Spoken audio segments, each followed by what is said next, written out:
How are you? I am fine, sir. Today we are going to discuss about storytelling and story writing. Both language, Hindi or English. You can write story, you can tell story. अर्थात हम कहानी लिखें, कैसे लिखें, किन किन बातों का ध्यान रखें, इस पर आज हम लोग बातचीत करेंगे। देखो, जब भी कहानी लिखना हो तो सबसे पहले हम क्या करेंगे, एक उद्देश्य निश्चित करेंगे कि कहानी लिखने का उद्देश्य क्या है। उद्देश्य निर्धारित हो जाने के बाद हम पात्रों का चयन करेंगे। कम से कम 2 पात्र होना चाहिए, 2 से अधिक भी हो सकते हैं, और दोनों पात्रों में द्वंद्व होना चाहिए। द्वंद्व का मतलब है कि जैसे आप फिल्म देखते हैं तो उसमें एक नायक होता है जो अच्छे काम करता है, एक खलनायक होता है जो बुरे काम करता है। ऐसे ही हमें भी 2 विरोधी गुणों वाले पात्रों का चयन करना होगा। उसके बाद किसी घटना की कल्पना करनी होगी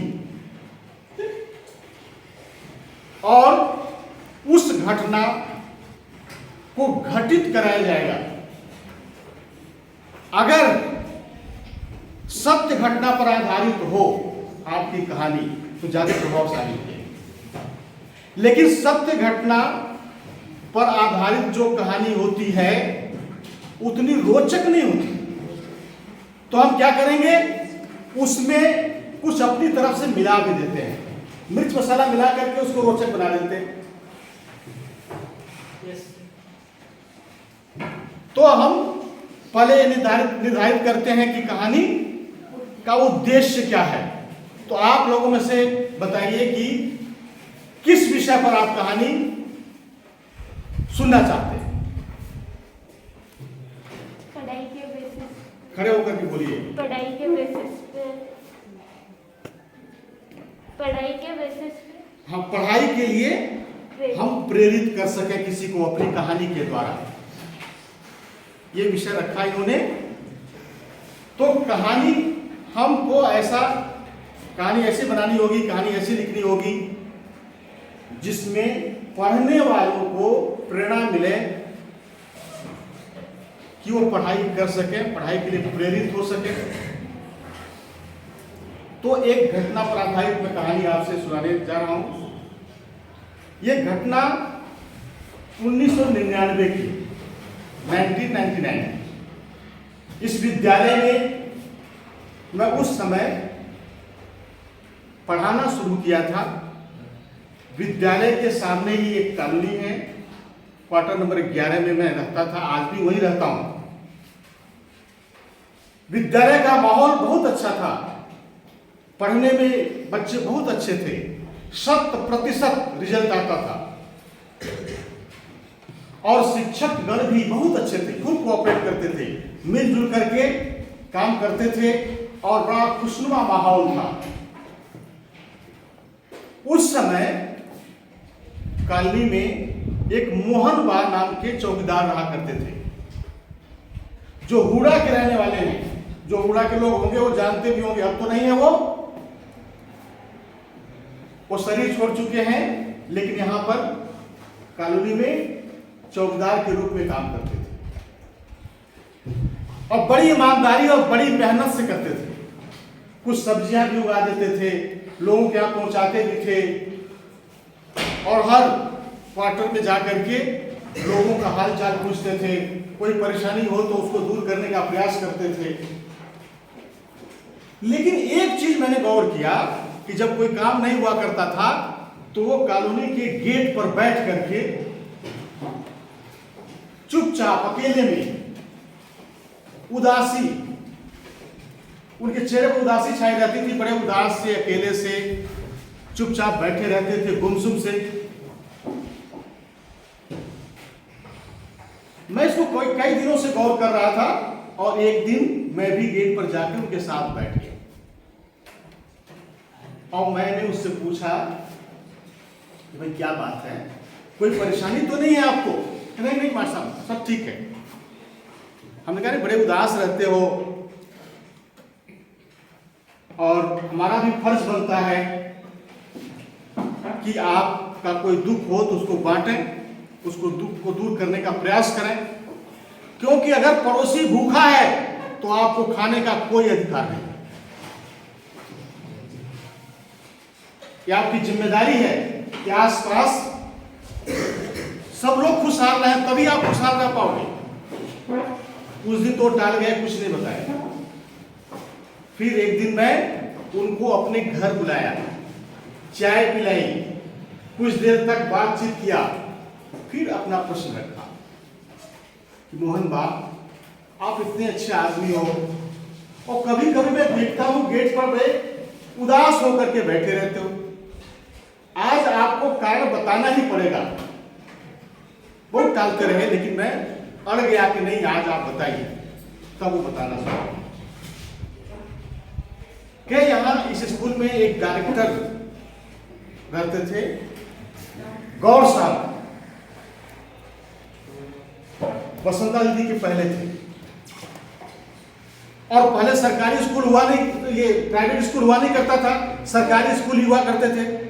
तो मैं और वो दोनों सरकारी स्कूल में एक ही स्कूल में एक ही क्लास में पढ़ते थे और गहरी दोस्ती भी थी, खूब मौज करते थे। हम लोग पढ़ाई कम करते थे, मौज मस्ती ज्यादा करते थे और जो काम मिलता था स्कूल का पड़ा रह जाता था, हफ्तों हफ्तों पड़ा रह जाता था। फिर प्रयास करते थे, करने का हो नहीं पाता था। एक दिन अध्यापक ने सब कुछ चेक किया और बाकी लोगों का काम तो पूरा था, हम दोनों का बिल्कुल नहीं। फिर उस दिन डांट करके उन्होंने कहा कि पहले समझाया, फिर डांटा कि ऐसी गलती मत किया करो और रोज का रोज काम पूरा किया करो। तो हम लोग कहे ठीक है। दूसरे दिन बहुत प्रयास किया लेकिन काम तो इतना ज्यादा था, पहले का किया नहीं था, इसलिए पूरा नहीं हो पाया। दूसरे दिन गए तो सारे क्लास के सामने बेंच पर खड़ा करा दोनों को, पूरा पीरियड हम लोग बेंच पर खड़े रहे। बड़ी बेइज्जती महसूस हुई और फिर कहा कि कल जरूर पूरा करके लाना। दूसरे दिन फिर पहुंचे और वही स्थिति, काम पूरा नहीं था। फिर तो क्या हुआ, पिटाई हो गई, मास्टर साहब ने पीट दिया। उस दिन हम लोग संकल्प करके गए कि आज काम जरूर पूरा कर लेंगे, लेकिन इतना काम था कि वो पूरा नहीं हो सका। और जब स्कूल गए, डरते डरते गए थे, जम के धुनाई हो गई और मास्टर साहब को मुझे भी बहुत गुस्सा आया, करें तो क्या करें। और उन्होंने कहा कल जरूर पूरा करके लाना है और नहीं तो स्कूल से निकाल देंगे। तो हमने मन में सोचा तू क्या निकालेगा, मैं ही निकल जाऊंगा। और उसके बाद जो है मैं पढ़ने ही नहीं गया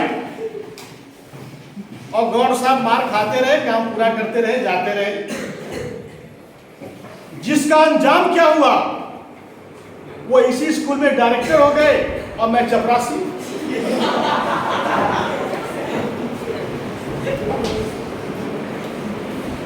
अब उनको गाड़ी बंगला मिला हुआ है, सब लोग उनकी सेवा में हाजिर रहते हैं और मैं यहाँ चौकीदारी कर रहा हूं।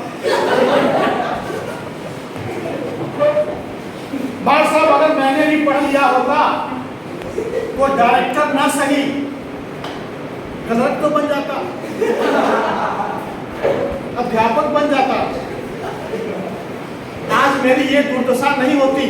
यही सोच सोच करके मैं उदास रहता हूँ, दुखी रहता हूँ और कभी कभी तो रात में रोता भी हूँ कि काश मैंने भी पढ़ लिया होता।